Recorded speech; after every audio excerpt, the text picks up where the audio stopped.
Aniya na ang mga dagkong balita sa Balitang Bisdak karong Huwebes. Tulo sa upat ka mga sospek sa pagpatay sa American marine biologist nadakpan. Tanang eskwelahan sa nasod, required na nga magpahigayon og active threat drills. Mananagat nga naanod sa dakong bulog sa suba sa gihul nga Negros Oriental na palgang patay. Ug backyard gardening, gihingusgan sa Talisay City Health ug Agriculture.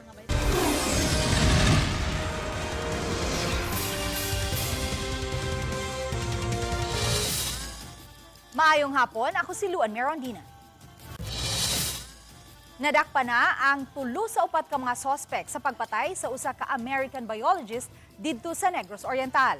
Reklamong robbery with homicide batok sa mga sospek, ipasaka karong adlaw. Ani ang detalye.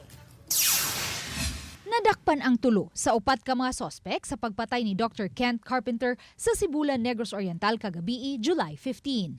Ang mga dinakpan, personal nga giila sa live-in partner ni Carpenter. Si Carpenter patay human po sila sa sud sa iyang balay sa Sibulan niadtong Domingo sa gabi, July 12. Mato ni Provincial Director Police Colonel Timar Alam kinsa mausab ang pangu sa SITG Carpenter nga ang 34 anyos nga live-in partner ni Carpenter ang miila sa mga suspects. Unang nadakpan ang duha ka mga suspects sa hiniusang puwersa sa kapulisan samtang misurrender ang ikatulong suspect sa Sibulan Police Station kaganihang kadlawon. Padayon pa hinuong gipangita ang pusil nga gigamit sa krimen ug ang mga gamit sa biktima nga gikawat. Matod sa Public Information Officer sa Philippine National Police nga si Police Colonel Allen Ray Co, migawas nga robbery gone wrong ang nahitabo. Base sa mga ebidensya, walay koneksyon sa trabaho ni Carpenter ang krimen. Apan wa pa masayod ang kapulisan nganong misangpot sa pagpatay ang insidente. Gisuwayan pa sa GMA News nga makuha ang habig sa mga sospek. Matod sa Provincial Director, kasong robbery with homicide ang ipasaka batok sa mga sospek karong adlaw. So as of now, ma'am, answers, we are now, preparing necessary documents, extraction of affidavit as to the subsequent filing of the case po, ma'am, later on. Giklaro sa Negros Oriental Provincial Police Office nga bisan kung naapil isip person of interest ang live-in partner sa biktima, apan wa kini magpasabot nga apil siya sa mga sospek. Mahimo hinuon siyang state witness batok sa mga sospek. We are now waiting for the results of all the forensic examination that was conducted on the evidence that was found in the crime scene area. Samtang nagpaabot sa ilang pahasubo ang nagkalain-laing grupo ingon man mga ahensya sa gobyerno sa pagkamatay sa marine biologist. Sa post sa social media sa Silliman University, gihandom sa eskwelahan ang nahimo ni Carpenter dihang milingkod kini isip research associate. Ingon man isip professor emeritus sa biological science. Mipaabot usab sa ilang pahasubo ang BFAR Philippines ug si Negros Oriental Representative Janice Digamo. Gibisita sa GMA News ang haya ni Carpenter sa Garden of Saints sa Dumaguete City kaganihang buntag. Walay tawo nga naabtan didto. Matod sa sinaligan sa punerarya, adunay tulo ka mga tawo ang nibilar kagabi. Matod sa kapulisan, padung na sa Pilipinas ang asawa ni Carpenter aron dadon pauli sa gawas sa nasud ang patayng lawas ni ini. Uban ni Clans Gabutin, Luan Merondina, Balitang Bisdak.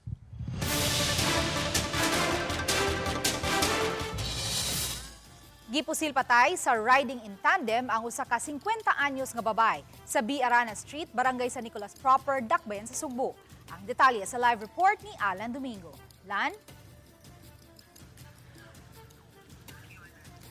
Luan, ang kalamitan sa ilegal nga drugas ang usa sa anggulo nga gisubay karon sa kapulisan sa nahitabong krimen. Nailan ang biktima nga si Lailani Cabasa deklaro mulupyo sa Barangay Suba nining Dakbayan sa Sugbo. Kinsa nakaangkon og multiple gunshot wounds sa iyang ulo, hinungdan sa iyang hinanaling kamatayon. Gitumbok nga mikutlo sa iyang kinabuhi ang riding in tandem, ang usang mitira sa biktima samtang ang usa mao ang nagdrive sa motor nga mao'y gigamit sa ilahang pagsibat human sa gihimong krimen. Aduna nay nakuhang CCTV footage ang kapulisan apan dili lang una nila ipakita samtang nagpadayon ang ilang investigasyon. Giklaro usam sa kapitan sa Barangay San Nicolas Proper nga dili nila mulupyo ang biktima kinsa igo lang. niadto sa dapit sa wa pa nila matataw nga hinungdan apan giingong sagad adunay mahitabong drug transaction dinhang dapita. Naanatay gisubay karon na mga ligo na mga lead or ebidensya nga to ang investigador. Usa sa mga naanato karon ang gi-consider nato no ang katong communication sa maong biktima sawa pa siya gipusil. Wa mi magtuo nga babae. So, na babae ang kuan niya nakita man to nga nidagan ang driver sa e-bike niya gamotor to ang gatira. Usa sa gilantaw sa mga investigador ang iligal nga drugas nga mao'y motibo sa krimen. Nasayra nila nga doon na record sa pagkalambigit sa illegal drugs ang biktima. Apil sa susihon sa mga otoridad ang establishmento sa dapit nga gituwang himong drug den. As a background po sa to ang biktima, nalambigit po ni siya sa illegal na drogas gani na nakuha na ni siya na siya kaso kaniadto na section 5 and 11 po na kaso. Suspected drug din na siya napita. So, sige may follow up. No? Ang hitabo, mo na nanay shooting incident. So, kana careful gina sila ron kay ipa-investigar mo na mo na. Mahimo gani ipa-close na siya diha ug di siya motuman sa lagda. Gihulagway sa mayor nga isolated lang ang mga nahitabo ug dili makapatandog sa peace and order sa syudad. Gimanduan na hinuon niya ang kapulisan sa pagsulba dayon sa mga nahitabong krimen. Sa tinuod lang, ang Cebu City mo ay number 1 no sa crime rate sa kitay ng pinakamubo o pinakaubos. So ang kaning nanghitabo para na ako isolated na siya. O dili ni inana nga murag naanay trend. Luan adunay person of interest ang atuang kapulisan apan dili una nila madetalye ang identity niini. Luan? Daghang salamat, Alan Domingo. Gikatakdang mopalit ang Mandawi City LGU ug mga metal detectors aron mapahingusgan pa ang seguridad sa mga eskwelahan karong panahuna. Ang report ni Nico Sereno. Human sa nahitabong insidente sa usa ka eskwelahan sa Tacloban City. Sama sa ubang mga tunghaan, gihingusgan dayon ang mga security measures diha sa Mandawi City. Nagtigom ang mga school officials, kapulisan ug LGU aron mahisgutan ang tinabangay sa lain-laing sektor. Usa sa natuki ang request sa mga eskwelahan ngadto sa local school board para sa pagpahugot sa seguridad. Gipaabot sa City Hall, mga metal detectors ang gihangyo nga ilang gikonsidera pagpalit. Na sila request gipangitaan pa namong pondo. Okay, procure din sige na. As far as practicable, yes. Sa pagkakaron, di pa hinumatino pila tanan ang paliton apan mga public schools ang panghatagan niini. I do not know kung kaya. No, wa mo gud appeal sa budget for the year. So, resource out pa lang. Ngita pa may yung... Nico Sereno, Balitang Bisdak. Gikinahanglang magpahigayon og active threat drills ang tanang mga eskwelahan sa nasod matod sa Department of Education. Kini subay sa nitabong mga kagubot ug pagpanghulga sa nagkalain-laing mga eskwelahan. Apan unsa may angayang buhaton kung adunay active shooter o namusil sa eskwelahan. Una, mudagan, mutago ug musukol kung gikinahanglan. Unsa man usab ang insaktong pagtago. Sirada ng kwarto, pagnon ang suga, isirado ang mga kortina ug butangan og barikada ang pultahan. Kinahanglang muhapa, muhigda o mulingkod sa saw. Likayan ang pagsaba-saba o i-silent mode ang tanang mga gadgets. Patay na dihang nakitaan kagahapon sa buntag ang 44 anyos nga lalaki human maanod sa baha sa suba sa sitio Bagteria, Barangay Poblasyon, Gihulngan City sa Negros Oriental. Gianod ang lalaki ni adtong Lunes sa gabii, July 13. Nakitaan sa usa ka mananagat ang lawas sa biktima nga naglutaw na sa dagat. Matod sa Gihulngan City Police Station, dali silang mihimo og search and rescue operation kauban ang personnel sa BFP o mga rescuers sa LGU hangtod sa Martes. Miyerkules sa buntag dihang nakitaan ang patayng lawas sa biktima. Matod sa Gihulngan CDRRMO nga, gitabangan sa biktima ang kauban niyang mananagat human maanod sa dakong bulog sa baha ang bangka.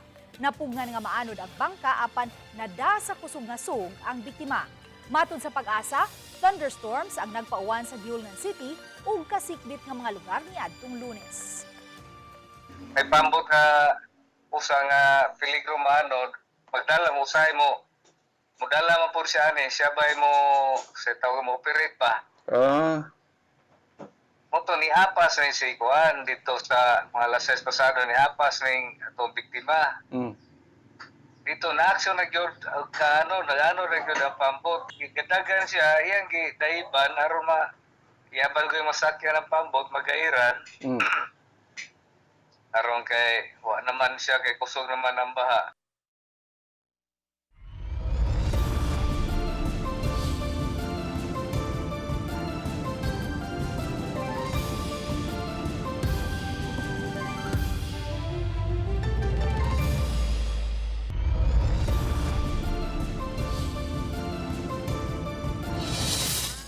Nanawagan ang mga residente sa Purok Kawayanan, Barangay Gunob, Lapu-Lapu City, ngadto sa lokal nga kagamhanan nga unta matawag ang atensyon sa kontraktor nga mapaspasan ang pagtrabaho sa drainage project sa ilang dapit, nunot sa kadelikado sa mga kabilya nga nagbabag sa ilang agianan.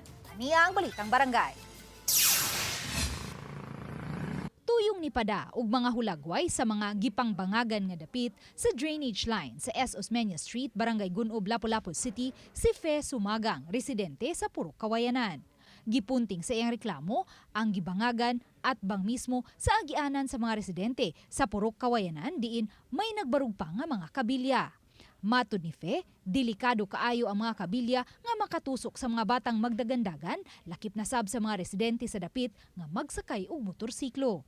Ang right side ug ang left side ilang gitabunan ang among agianan ila pang gibiglan dapat ana ila na siya tapakan kaya kung magbalaka ko kay kami biya puro minanarbaho may mga anak namo nag-asa ng biya si bako matusok mi mamatay ni mainute ni luoy kay mga anak mahibilin. Matud ni Fe, gamay raman unta kaayo ang gibangagan nga bahin sa drainage line nga natunong mismo sa ilang agianan apan mag-usa ka buwan na kiningwa matiwas. Nakapangutana siya nganong napatabunan man ang gipanglungagan nga dapit nga duol sa mga establishmento. Nga mo gibangagan na nila sa una. Gibangagan na kay awas lagi ko ng tubig. Ya karon gibangagan na po nila balik. Ya may unta to nga ila na lang gitapakan tanan. Anong gibigay sa ngano nga mo pangagianan niya ilang gibinlan nga piki pa kay agianan gi-priority nila ang mga tindahan niya. Subay niini nanawagan siya ngadto kang Mayor Cindy Quinchan ug kang Lapu-Lapu City Lone District Congressman Junard Ahong Chan nga unta maaghat nila ang kontraktor nga mapapaspasan ang pagtrabaho aron kini matabunan na. Nanawagan ko ni Ahong Chan, Congressman, Mayor, pareho patapakin na itaw na kay ako'y kihiligan ang tanaw anang kapilya di ang gahaya. Nilo kay tanaw. Gisubay sa Balitang Bisdak News Team ang S. Osmeña Street sa Barangay Gunob ug nabantayan namong may mga gipanglungagan nga mga bahin sa drainage line. Apan matod sa mga construction workers, wala didto ang project engineer. Sa data nga gihatag sa DPWH 6th Engineering District, duha ka mga kontraktor ang may proyekto sa S. Osmeña Street. Sa text message nga gipada ni Mayor Cindy Quinchan sa Balitang Bisdak, misaad siya nga ipasusi niya kini sa kontraktor ug ipatangtang ang naasoy mga kabilya. Uba ni Marlon Melgazo, Luan Merondina, Balitang Bisdak. Sikop ang tulo ka mga driver human makadisgrasya sa nagkalain-laing daan sa Talisay City. Nasuta nga ang tulo, hubog maong nagpatabang sa LTO-7 ang City Toda aron makapahigayon og liquor test gamit ang breathalyzer. Unang nasikop mao ang usa ka estudyante sa kolehiyo nga gikan ni Tambong og salo-salo ug nabuntagan kini sa pag-uli didto sa Barangay Muhon. Ikaduha mo ang tricycle driver nga nakadumbol og rescue vehicle sa syudad sa Talisay, diha sa Barangay Tabunok. Nirason ang driver nga usa ka botelya ra ang iyang nainom, apan nangalisbo matud pa ang baho sa ilim ng makahubog.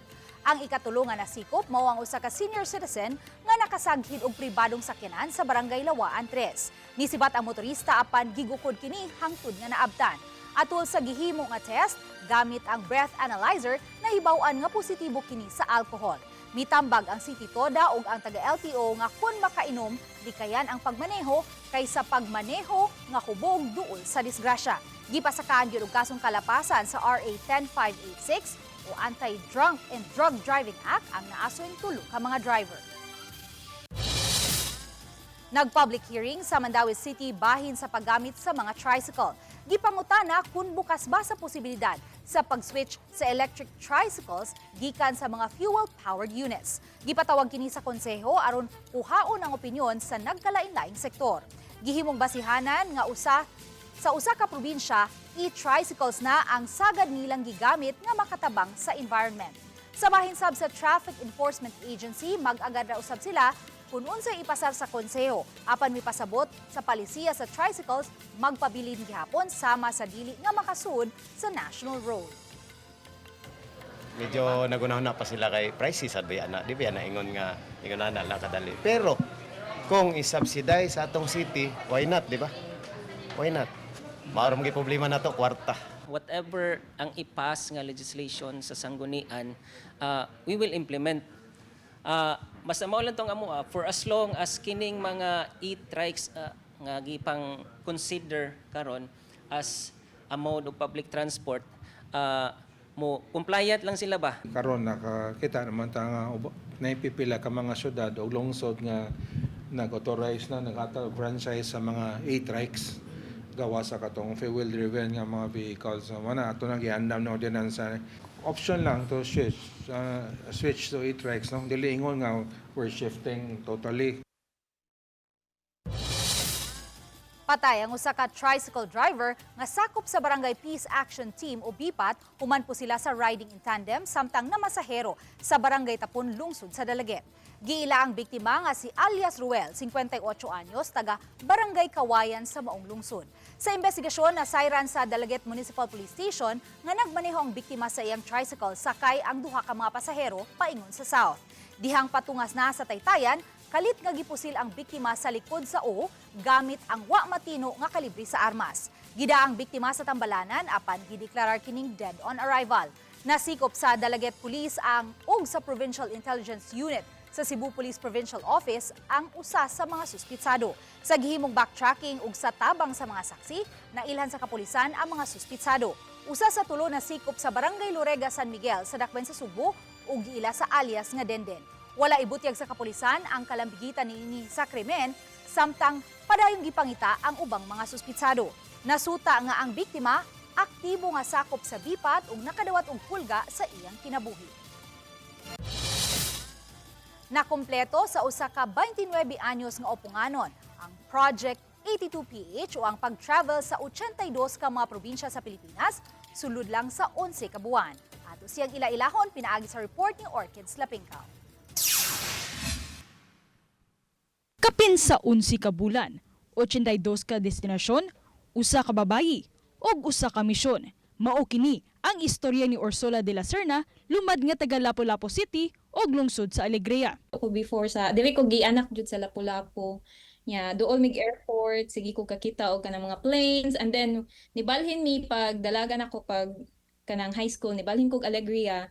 Surrounded pud mi dito bukid, dagat, what. So last year ato pag 2024 nasayop ko ba na wala na process ang usa, nakaduhaan. So nakoy 20 ka tickets nga need i-consume within 1 year. So mo pud nakatabang na ko anong nakahum. Samtang uban nagplano pa lang sa ilang sunod nga bakasyon, si Orsola naana sa lain nga probinsya. Gikan sa mga isla sa Luzon, Visayas, paingon sa kabukiran sa Mindanao. Para kang Orsola, dili babag ang iyang trabaho isip virtual assistant sa iyang pagsuroy o paglaag sa Pilipinas. So it took me, to be exact, 11 months and 29 days. Apan dili lang ordinaryong travel story ang iyang pagsuroy-suroy. Kaysa matag lugar nga iyang naadtuan, usa ka istorya ang iyang gidala. Batanes jud miss number 1, Batanes. Kay it's not just about the landscape as well, but mga tao, mga ibatan nga tao, they're very nice. Nagay sila gitawag nga honesty store dito nga pwede ka mga pay nga di ka panilngan, ikaw ay magbayad. Ug ang katahom sa Pilipinas nga usahay ato makalimtan nga aniara di ay sa atong atubangan. Para kang Orsola, mas importante nga ma-inspire ang matag Pilipino nga mulakaw ug muadto ug madiskubre ang katahom sa kaugalingong nasod. Project 53 Cebu. So it's another personal goal for me, a personal challenge to explore the entire 53 municipalities, including the cities of entire Cebu area. Kay usahay, dili kinahanglan motabok og dagat aron lang nga makakita og paraiso. Kay ang paraiso ani ara diri sa Pilipinas. I encourage everyone to explore their own first. Nya kanang tangkilikin sa sariling atin jud. Ako si Orchids Lapingkaw, Balitang Bisdak.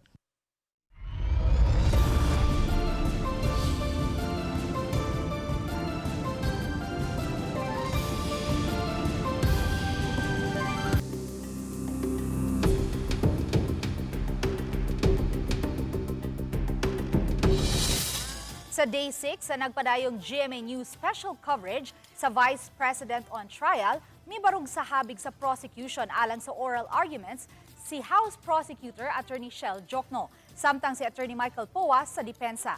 Matud sa prosecution, ang ngayon lang ay sabina sa impeachment court ang tax, bank records ug AMLAC records ni Duterte ug sabana ni ini. Iyang gipasabot nga wala man magdili niini ang Bank Secrecy Law. Dili usab babag ang Data Privacy Act ug may katungod ang impeachment court sa pagpasabpina sa mga dokumento.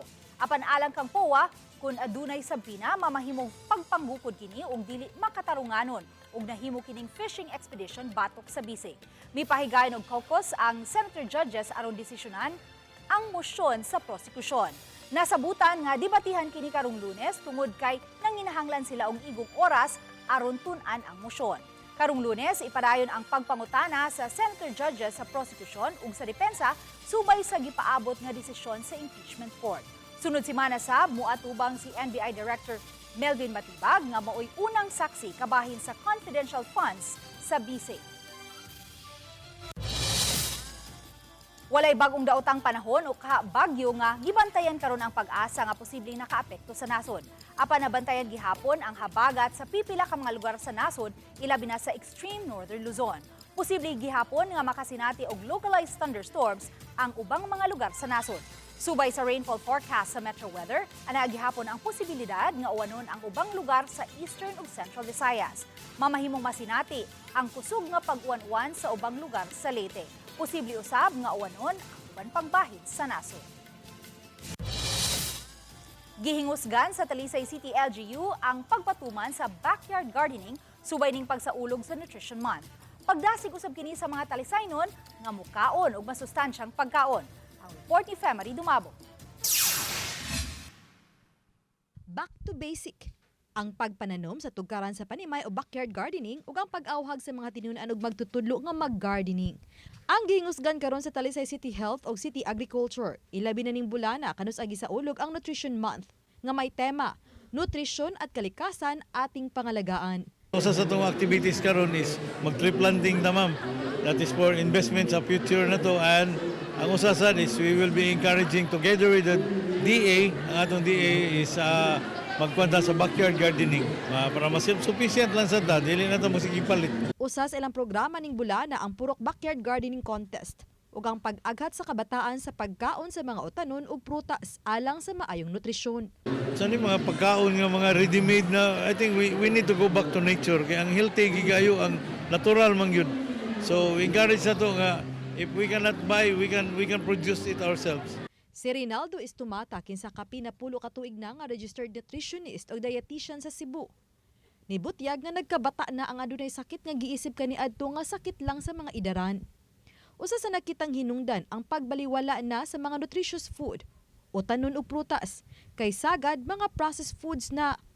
Usa kini sa ilang gitutukan karon ang maayong nutrisyon sa mga adunay chronic disease aron matabangan pa. A very concerning data nga nahitabo karon kay ang mga sakit sa una nga pangtigulang karon makita na nimo sa mga batanon. Now, I'm talking about a 15-year-old nga dunay breast cancer. I'm talking about less than 20-year-old nga bata nga nagdialysis na. Dugang niya nga ang mental health sa mga tao karon ilabi na sa mga bata tungod usab gihapon sa matang sa mga pagkaon nga gikonsumo matag adlaw. Kung junk food ang imong gikaon, ang imong mental health is junk as well. Mo agree ko ana dako og factor whether it's going to be mental or behavioral ang gikaon sa bata or sa adult. Lakip na sa maayong nutrisyon, ang supportive lifestyle, physical activities, maayong relasyon sa pamilya, paghandle sa stress ug layo sa mga bisyo. Sakto nga katulog, sakto ba imong physical activity, sakto bang imong gikaon, maayo ba ka ma-handle og stress, kumusta man ang imong relationship with kanang abuse bitaw sa substance, vape, sigarilyo, alcohol, even ang imong relationship sa imong spouse or sa imong family, ang atong panglawas o kayuhan sa ato ang lawas, ana magsugod sa nutrition. Uban ni Marlon Malgazo, Cleofer Lumayag, Femery Dumabok. Balitang Bisdak. Nihatag og katin-awan ang sugod LGU kabahin sa nikatap nga video nga nagpakita sa mga bus nga nidagayday gikan sa bukirang bahin sa ilang lungsod. Kabahin kini sa nagpadayon nga DPWH project sa National Highway. Base sa social media post sa Municipality of Sugod, Cebu kagahapon, resulta sa controlled slope scaling operation ang pagkahugno sa mga bato aron tangtangon ang mga delikadong limestone rocks ug malikayan ang kalit nga rockfall. Wala hinoy natalang naangol sa maong insidente tungod sa gibutang nga mga pisi sa lugar aron sa pagsirado sa daan panahon nga adunay mga bato nga mataga. Gibutangan usab og mga warning signages ug mga traffic personnel ang ilang lugar. Subay niini giawhag ang publiko nga magpabiling kalmado ug mosunod sa mga traffic personnel alang sa ilang kaluwasan. Gipalapdan pa sa PhilHealth ang benefit package alang sa mga miyembro nga adunay sakit nga leptospirosis. Ubos sa expanded benefit package, makadawat og 63,000 pesos ang qualified patient nga na-hospital tungod sa leptospirosis. Makadawat og 170,000 pesos ang pasyente kung gikinahanglan nga mag-hemodialysis ug 230,000 pesos kung peritoneal dialysis. Samtang posibleng moabot ngadto sa kapin 400,000 pesos ang benepisyo alang sa mga complicated nga kaso sa leptospirosis.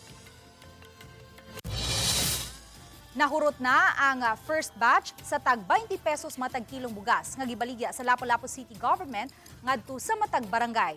Subli na usab nga nipalit ang Lapu-Lapu City LGU ug mga sinakong bugas sa NFA nga mobalor sa 3 million pesos aron subli na usab nga makapamaligya ug tag 20 pesos matag kilong bugas ngadto sa kabarangayan.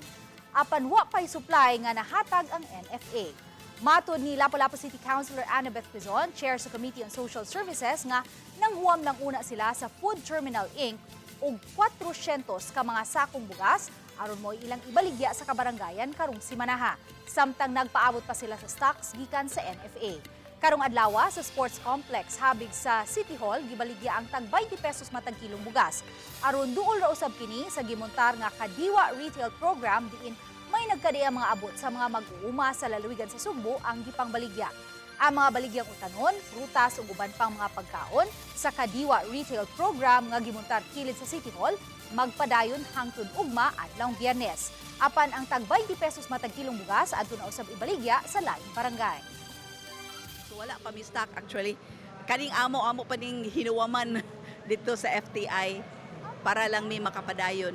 But this is part of the second batch ng 3 million.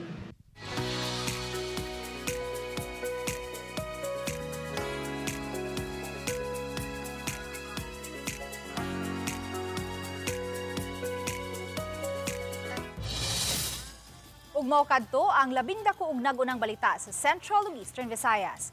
Daghang salamat mga kapuso. Ako si Luan Merondina. Kami ang GMA Regional TV Balitang Bisdak, way gidapigan, way giprotektahan, kaniadto pa hangtod karon, serbisyong tinud-anay. Maayong hapon mga kapuso.